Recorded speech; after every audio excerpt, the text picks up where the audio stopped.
만일 여러분들께서 누군가가 여러분들에 대해서 안 좋은 말을 하고 다닌다는 이야기를 또 누구에게 이제 들었다고 한번 생각을 해 보시겠습니다. 누군가가 나에 대하여 안 좋은 말을 했던 그 사람이 평소에 나와 신뢰 관계가 잘 없다면 이렇게 생각을 할 것입니다. 아니, 그 사람 그럴 줄 몰랐는데 나에 대해서 그런 소리를 하고 다니네. 그 사람 다시 봐야 되겠네 라고 하면 실제로 그 사람을 다시 보게 되죠. 그런데 만약에 나에 대해서 누군가가 안 좋은 말을 하고 다닌다고 했는데 그 사람이 평소에 내가 그 사람을 향해서 두터운 신뢰를 가지고 있는 사람이라면 이렇게 생각을 할 겁니다. 그 사람이 나에 대해서 안 좋은 말을 할 리가 없어.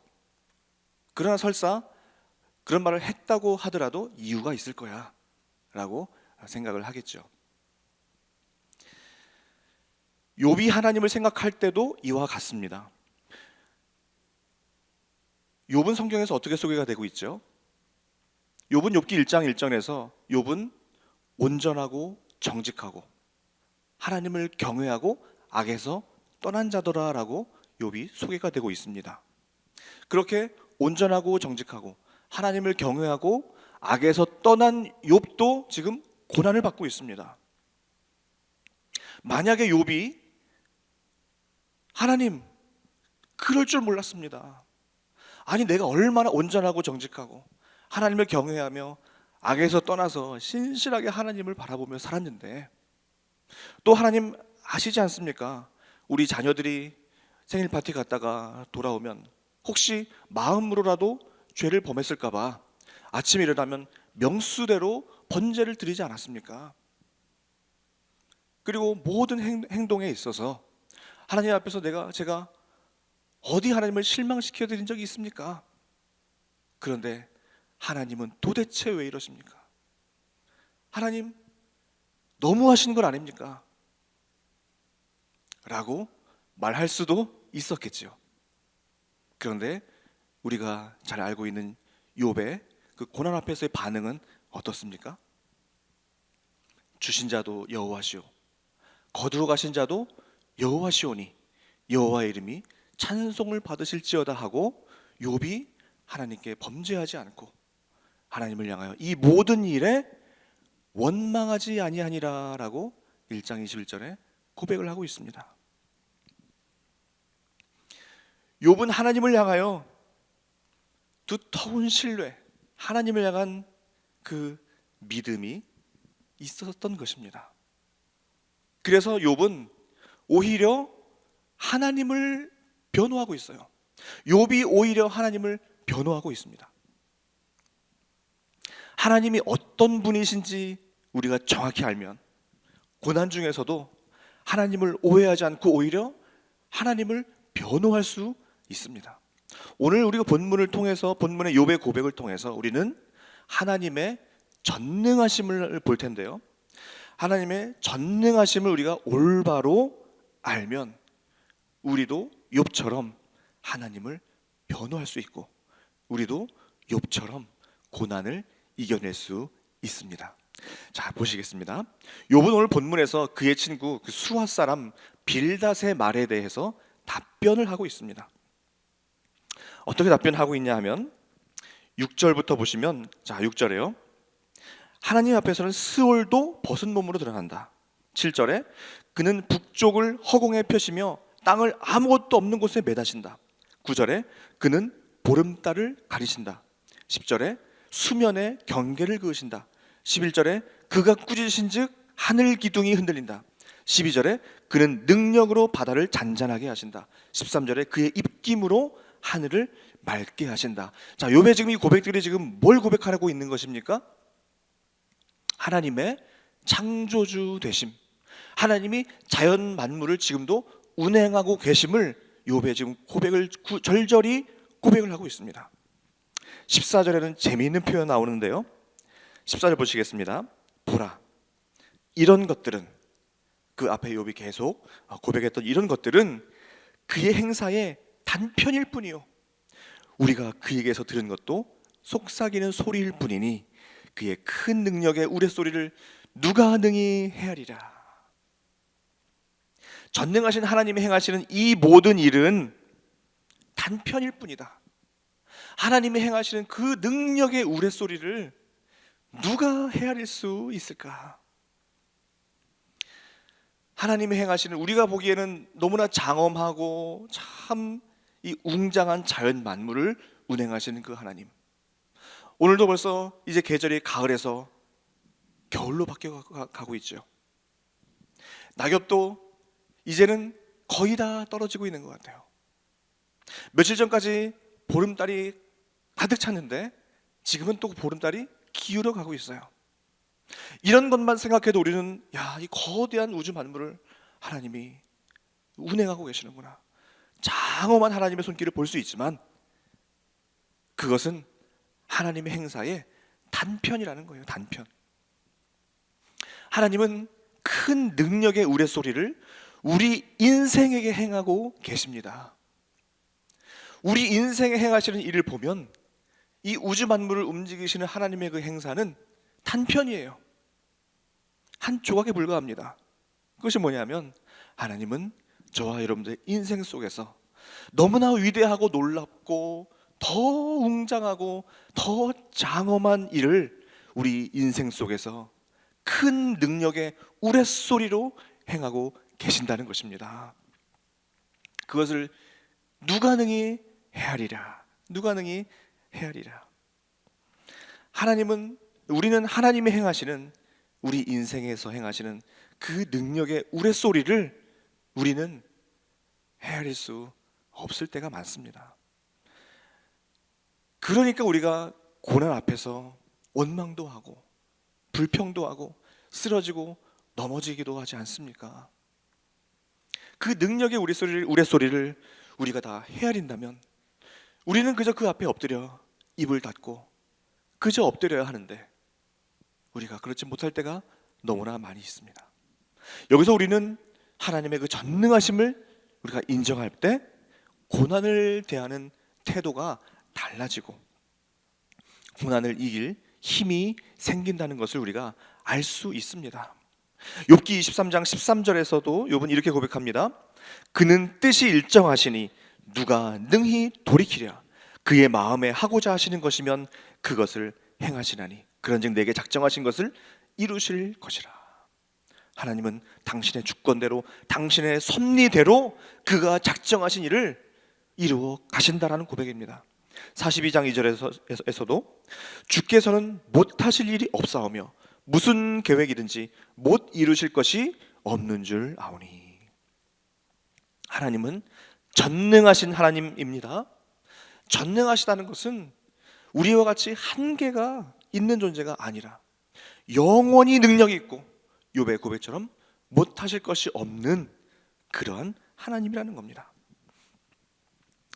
이런 하나님이 전능하신 분이라는 것을 믿으시나요?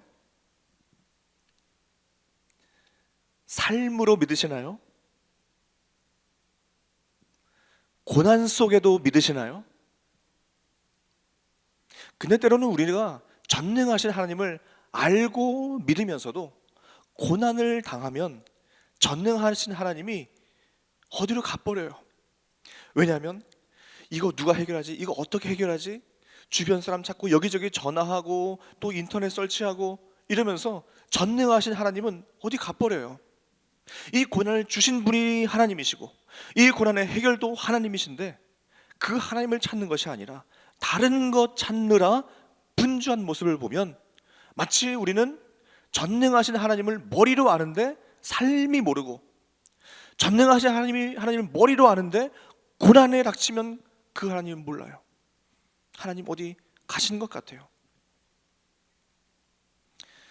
왜 하나님은 일하지 않으십니까? 라고 생각하실 때 있습니까? 아닙니다. 하나님은 지금도 전능하신 손길로 일하고 계신 줄로 믿습니다.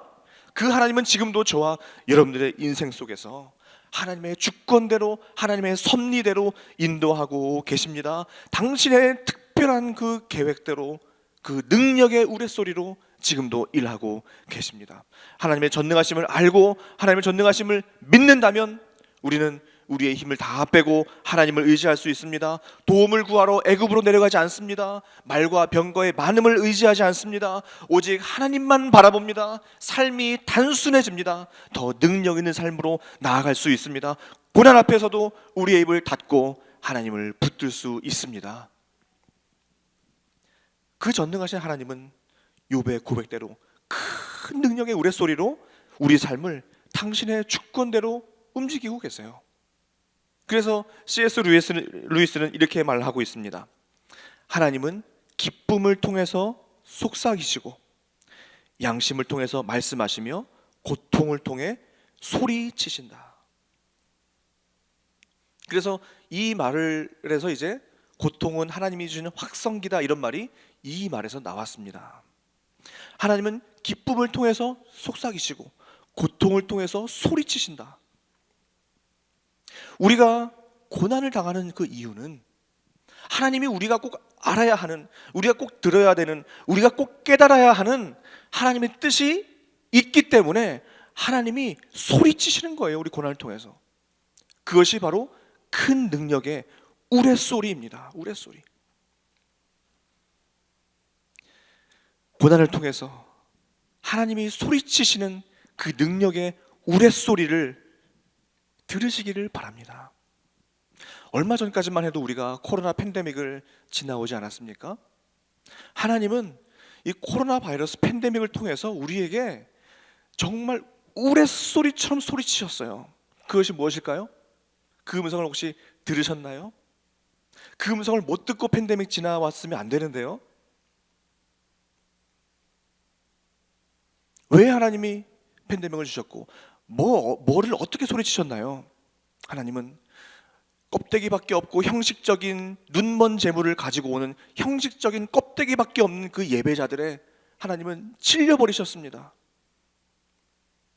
그래서 말라기 선지자를 통해서 말씀하셨듯이 누군가가 성전문을 닫을 자가 있었으면 좋겠다. 말라기 1장 10절에 더 이상 눈먼 희생 제물을 가져오지 마라.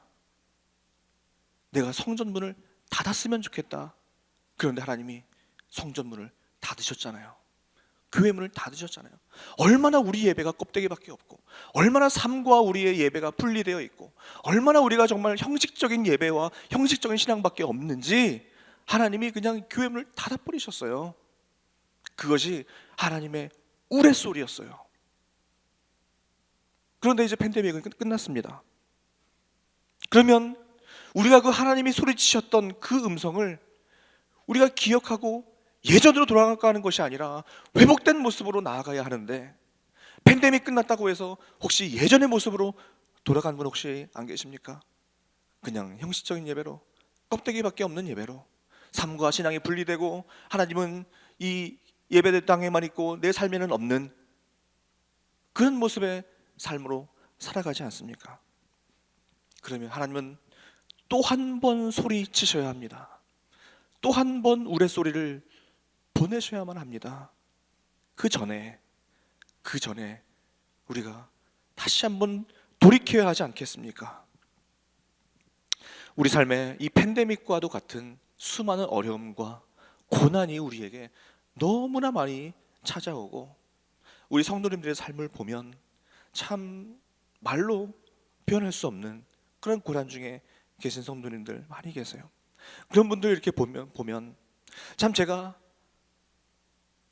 이메일 쓰는 것도 너무나 죄스럽게 생각될 때도 있고, 밥 먹는 것조차 너무나 죄스럽게 생각이 들 때도 있어요. 저 성도님은 밥도 넘어가지도 않을 텐데. 그러나 우리가 욥기를 묵상하고 있는 우리는 욥기가 회복으로 결론 난다는 것을 우리가 알고 있습니다. 전능하신 하나님은 회복의 하나님이십니다. 하나님은 반드시 우리를 회복시키시고 고난을 통해서 정금으로 우리를 빚어 가십니다. 욥기의 결론처럼 욥이 잃었던 것을 하나님은 다 회복시켜 주실 줄로 믿습니다. 그 회복의 하나님은 궁극적으로 우리에게 예수 그리스도를 보내주셔서 궁극적인 회복을, 영원한 회복을 주셨습니다. 예수님은 십자가를 통해서 우리를 죄 없다 하시고 의롭게 만들어 주셨습니다. 죄의 자녀에서 하나님의 자녀로 만들어 주셨습니다. 저도 얼마 전까지만 해도 천국 가면 하나님께 물어볼 거 많이 이제 있겠다 생각을 많이 한 적이 있었습니다. 하나님 도대체 그때 왜 그러셨습니까? 하나님 왜 하필 그렇게까지 하셔야만 했습니까? 라고 천국 가면 물어봐야지 하고 생각했던 것들이 있었어요. 그런데 언젠가부터는 그런 질문을 할 필요가 없겠다라는 생각을 이후로 바뀌었습니다. 하나님이 다 계획이 있으셨고 하나님이 다 뜻이 있으셔서 그렇게 하신 건데, 하나님이 자녀들이 떡을 달라고 하는데 돌을 주시지도 않았고 생선을 달라고 하는데 뱀을 주시지 않았는데, 내가 그것을 하나님 앞에 천국 갈 때까지, 천국 가서도 그 질문 가지고 천국 간다면 내가 평생 하나님을 오해하고 평생 하나님의 뜻을 이해하지 못한 채 천국 가는 것은 아닌가, 이런 생각이 들면서 그 질문이 다 사라졌어요. 우리도 때로는 그러잖아요. 뭐 알아서 하시겠지, 다 맞는 걸로 했겠지, 그렇게 생각할 때 있지 않습니까? 어떤 이제 뭐 능력 있는 분, 아니면 철두철미한 분이 어떤 일을 할 때는 뭐 알아서 잘 하겠지, 그분이 뭐 실수하는 것이 보여도 이유가 있겠지, 나중에 보면 그게 그래서 그랬구나 하는 것을 우리가 알지 않습니까? 하나님의 행사도 그와 같습니다. 다 이유가 있고 하나님의 뜻이 다 있습니다. 하나님은 그렇게 우레소리로 지금도 우리에게 말씀하고 계십니다. 우리가 욥기를 아침마다 이렇게 묵상하는데요, 참 새벽마다 다른 목사님들이 말씀을 전해 주시는데 다른 본문 같은 말씀입니다. 다른 본문 같은 말씀. 욥기 1장에서 고난당하고 2장부터는 끝까지 계속 욥이 그의 친구들과 대화하는 내용이니까 결국에는 본문은 다르지만 같은 말씀이에요. 저도 오늘 제목을 고난악 개론이라고 잡아보았습니다. 우리가 욥기를 이렇게 통째로 묵상할 일이 이제 잘 없습니다. 자, 이번 기회에 고난의 원리, 고난의 해답, 이것을 확실하게 이 새벽마다 붙드시고, 이제는 악한 마귀 사단도 벌벌 떠는, 악한 마귀 사단도 깜짝 놀라게 이전 같으면 고난에는 넘어졌는데 왜 저러지? 악한 마귀도 깜짝 놀라게 하는 고난 앞에서 새로운 모습으로 나아가는 이번 욥기 묵상 기간이 되시기를 바라고, 이 고난악 개론의 핵심이 무엇입니까? 하나님의 주권입니다. 하나님의 주권. 인과응보 아닙니다. 인과응보 아니에요. 인과응보면 우리 어떻게 살아갑니까? 내가 잘해야만 고난을 받는다면, 우리 실수하고 넘어지는 우리 인생이 우리 어떻게 합니까? 인과응보 아닙니다. 하나님의 주권입니다. 하나님의 전능하신 그 섭리가 오늘도 우리의 삶을 운행하고 계십니다. 하나님을 아는 만큼 신뢰할 수 있고 신뢰하는 만큼 이길 수 있습니다. 기도하시겠습니다.